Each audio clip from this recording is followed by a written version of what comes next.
Il est loin le temps où les Européens s'étaient moqués des 14 points de Wilson. En effet, de quel droit M. Wilson devait-il reconstruire l'Europe jusqu'à lui indiquer la façon dont ses frontières seraient déplacées? Le bon Dieu n'en avait que 10 de points, avait alors aussi justement riposté Clémenceau. Il a fallu attendre la fin de la Deuxième Guerre mondiale pour que les États-Unis soient admirés par certains et haïs par d'autres, puis l'éclatement de l'Union soviétique pour qu'il soit surtout craint. Depuis l'assujettissement de l'Europe occidentale, un empire éreinté par sa course gazopétrolière et les crédits fabriqués par sa planche à billets ne semble plus avoir aucun fondement rationnel. Si l'Union européenne traverse aujourd'hui une crise de credo, pour reprendre l'expression de David Mascret, une crise sans précédent, c'est qu'une certaine partie de ses élites politiques commence à problématiser ce manque de fondement, se demandant s'il n'est pas impératif de retisser des alliances en réalité très très mal conclues. C'est le cas en France, par exemple, du Front National, d'une certaine partie de l'UMP et d'autres partis bien moins influents, en tout cas à l'heure actuelle, tels que l'UPR ou Debout la République de Nicolas Dupont-Aignan. S'agirait-il d'une tempête dans un verre d'eau ou d'une lame de fond qui va finir par démolir le château de sable unioniste?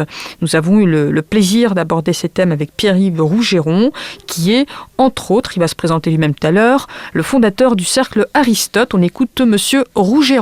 Bonjour Monsieur Rougeron, merci d'être avec nous sur les ondes de la Voix de la Russie. Bon, une première question un petit peu bateau, est-ce que vous pourriez vous présenter s'il vous plaît?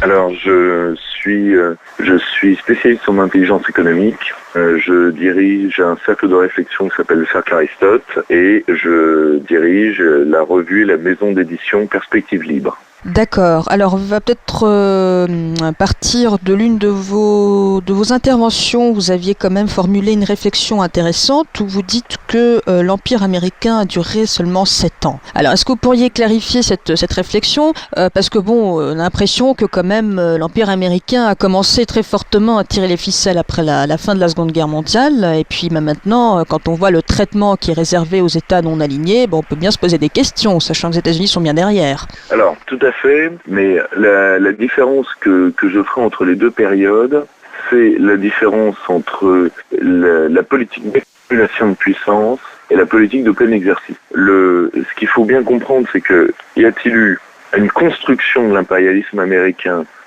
même pas depuis la Seconde Guerre mondiale, depuis au moins 2 siècles, c'est certain.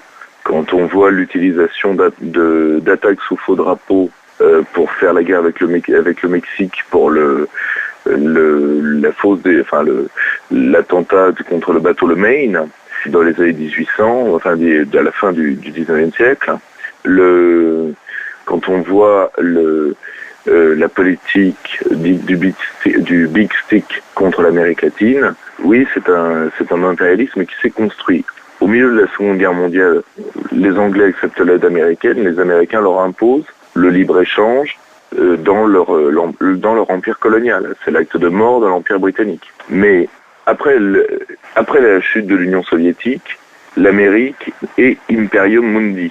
Elle a l'empire du monde toute seule. La guerre froide a obligé l'Amérique à être en face à face avec un pays qui, par son existence, avec tous les errements qu'on peut reprocher à l'Union soviétique, maintenait la stabilité du monde, parce que mieux vaut qu'il y ait 2 empires plutôt qu'un.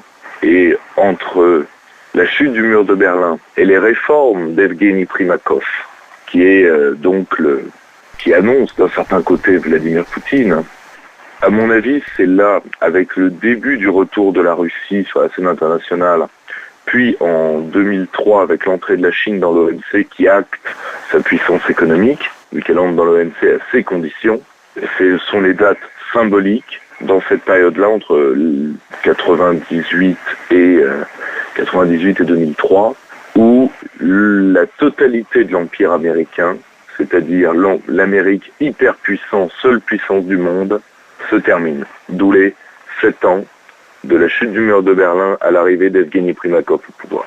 D'accord, je vois. Eh bien, justement, je pense qu'on peut passer maintenant à l'Europe. C'est vrai que c'est un petit peu, je saute du coq à l'âne, mais bon, c'est lié au fait qu'on ait très peu de temps, c'est pour ça. Est-ce que vous croyez, parce que si je comprends bien, vous êtes un petit peu gaulliste, enfin, vu vos interventions, en tout cas, j'ai cru comprendre que vous aviez quelques sympathies pour le gaullisme, en tout cas. Est-ce que oui, vous pouvez enlever un petit peu. Même un petit peu, d'accord. Je suis toujours un petit peu réservé dans mes... Vous savez, quand je connais pas très bien la personne, c'est pour ça. Donc, est-ce que vous croyez que, justement, le rêve gaulliste d'une Europe qui passerait par l'axe Paris-Berlin-Moscou soit réellement envisageable? Si oui, est-ce qu'il sera envisageable malgré, je dirais, le bruxellocentrisme de l'Union européenne? Et puis, surtout, quand on voit la politique qui est menée en ce moment par l'Allemagne, notamment par rapport à l'Ukraine, et quand on voit les prises de position de Mme Merkel, personnellement, je demeure un petit peu dubitative. Ah bah, vous n'êtes pas la seule. Si vous voulez, déjà, nous en avons beaucoup. Nous interrogeons beaucoup d'intellectuels russes pour Perspective Libre, parce que c'est une revue sur la multipolarité. Donc nous avons fait deux dossiers sur Paris-Berlin-Moscou avec des intellectuels russes, et on s'est rendu compte de deux choses. Premièrement, dans l'état actuel de l'institution européenne, il n'y aura jamais d'alliance viable avec la Russie. Deuxièmement, dans Paris-Berlin-Moscou, il y a certainement un membre en trop. À mon sens, c'est Berlin. Parce que l'Allemagne est le réceptacle de l'influence américaine en Europe. Et c'est pour ça d'ailleurs que les Américains ont laissé l'Allemagne dominer la construction européenne. Construction dont, je vous le rappelle, ils sont les maîtres d'œuvre, historiquement. Donc, si vous voulez, moi je pense que c'est une part de l'alliance de certains États européens, particulièrement des États latins, et peut-être de certains pays d'Europe de l'Est quand ils seront, pour certains d'entre eux, revenus de leur américanisme délirant et de leur russophobie rabique. Ça, c'est possible. Et de toute façon, je pense que la Russie a compris que, en l'état actuel, ce n'était pas son plus grand projet géopolitique, vu que je crois avoir compris que c'est surtout l'organisation de l'espace eurasiatique qui préoccupe le Kremlin, ce en quoi la Russie a raison. Exactement, oui. Ce en quoi la Russie a raison. Il y aura, je l'espère, et je l'appelle de mes voeux, une amitié franco-russe, une amitié latino-russe, vu que la Russie a aussi beaucoup d'alliés en Italie, et que la Russie a besoin de pôles de stabilité et d'alliés sur son front ouest pour déjà avoir les mains un peu plus libres à l'est. Mais l'Allemagne a repris sa politique Barbarosten, et elle se heurtera à la Russie. Beaucoup de Russes qui font confiance à l'Allemagne pour faire des affaires devraient à mon avis, regarder à deux fois qui ils ont en face d'eux. Eh bien, écoutez, Monsieur Rougiron, ma dernière question, je pense qu'on va conclure avec la France, puisque bon, c'est avant tout notre pays. Comment est-ce que vous voyez l'avenir de la France dans les années à venir? Est-ce que vous pensez que, mettons, le FN, le Front National, puisse être une solution à la crise et donc rendre à la France la souveraineté qu'elle a perdue depuis belle lurette? Alors, si vous voulez, on va être très simple. La France, comme la plupart des pays d'Europe de l'Ouest, va aller par deux phénomènes économiques, l'euro et le libre-échange, vers un trou noir. Ce qui finira aussi par tuer l'Allemagne, quoi qu'elle en pense, parce que ses clients sont les pays européens et particulièrement la France. Donc quand nous serons foutus, elle va perdre ses principaux clients. Mais ce qu'il faut bien comprendre, c'est que aujourd'hui, la France perd entre 600 et 700 emplois industriels par jour ouvrable. Donc si vous voulez, c'est un rythme intenable. Aujourd'hui, la cote de popularité du chef de l'État, qui défie toute la structure de la Ve République, vu qu'il est après certainement tombé au-dessous de 20%, c'est sûr, peut-être même au-dessous de 10% d'après certains. Aujourd'hui, François Hollande pose un problème de sécurité publique. Ce serait Nicolas Sarkozy au même taux, ce serait la même chose. Nos institutions nous entrons dans une crise de régime de longue durée. Vu que je pense que si l'UMP prenait la place maintenant, en 3 mois, ils sont au même taux, ils sont au même niveau de détestation populaire. Donc il faut un nouveau paradigme.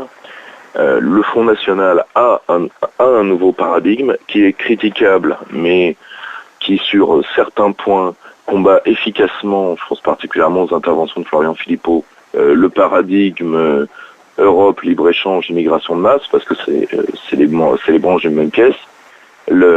Ensuite, le Front National est-il prêt en termes de structure, etc., etc. Ça, c'est à lui d'y répondre. Mais si lui n'arrive pas à y répondre, je ne vois pas une force se structurer rapidement. Si c'est le cas, nous allons vers une zone de turbulence qui est totalement imprévisible et qui dépasse de loin l'organisation constitutionnelle et légale des pouvoirs, et qui se fera en dehors du jeu électoral malheureusement. Donc, sans être plus frontiste que ça, je vous dirais, ils ont les bonnes idées, j'espère qu'ils ont les hommes pour les faire. Je rappelle que c'était M. Pierre-Yves Rougeron, spécialiste en intelligence économique, directeur d'un centre de réflexion qui s'appelle le Cercle Aristote et directeur de la revue Perspective Livre, et moi-même Françoise Compoint, qui l'ai interviewé sur les ondes de La Voix de la Russie. Au revoir.